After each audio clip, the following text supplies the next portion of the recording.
dahil trending ang Diwata Paris overload na to, trinay na rin natin syempre and nagpa-picture tayo. Pero hindi kay mismong Diwata kundi dito lang sa tarpaulin niya dahil balita o suplada raw tong tropan hatid na to di ba? Wow naman!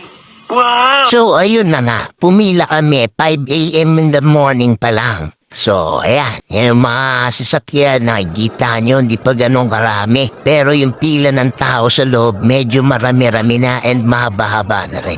Siyempre, gusto ko rin mapatunayan sa sarili ko kung totoo ba yung sinasabi nilang wala ng lasa raw yung Pares dito, ni Diwata. So, itatry natin siya and mamaya magbibigay tayo ng testimony para sa mga experience natin dito, guys. So may pila sa Paris overload tsaka yung famous na chicken.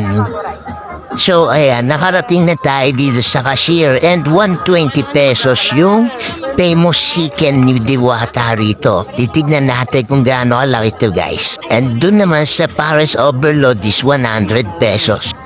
Halos 6 a.m. na kami rito umabot sa pinakabayaran. And bago tayo makakain is siguro mga around 6:30 a.m. na yung makakain tayo. So bibigyan nila ng stub na ganito guys. Para katunayan na nakapagbayad ka na. So syempre since nakabayad na tayo, excited na tayo sa part na ibigay sa atin yung in-order natin na famous chicken. At ayan na nga, dumating na nga siya guys. Isa siyang quarter leg. So malaki siya. Ang lasa na lang yung aalamin natin kung good ba or hindi. So syempre titikman natin ngayon yan. Pati yung Pares nila medyo talagang hindi talaga malasa guys. So much better na kayo na lang yung humusga or tikman ninyo kung ano ba talaga yung sinasabi nila. Pero para sa akin medyo alanganin niya yung lasa. Ito yung Pares ganun din kaya kayo na humusga. Yun lang, bye-bye!